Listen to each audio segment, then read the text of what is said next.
এই দেখতে পাচ্ছ নদীটা, নদীতে একটা পাইপ দেখতে পাওয়া যাচ্ছে লোহার।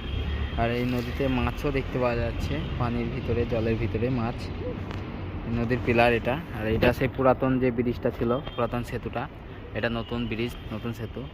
আর এটা পুরাতন ব্রিজটা। আর ওইটা সামনে যেটা দেখতে পাচ্ছ, ওটা হচ্ছে পাইপ লাইনের, যে পানির একটা জলের পাইপ লাইন গিয়েছে সেই লাইনটা, সাইড কাটটা। এখানে দেখো দেখতে পাচ্ছ জল, আর এদিকে পড়ছে পুঠির পাড়। বন্ধুরা, এটা হচ্ছে রণগ্রাম ব্রিজ। তো আজকে আমরা রণগ্রাম ব্রিজের নিচে এলাম, রণগ্রাম ব্রিজের নিচের দৃশ্যটা দেখাবো বলে। তো দেখতেই পাচ্ছ আমরা রণগ্রাম ব্রিজের নিচে চলে এসেছি একদম।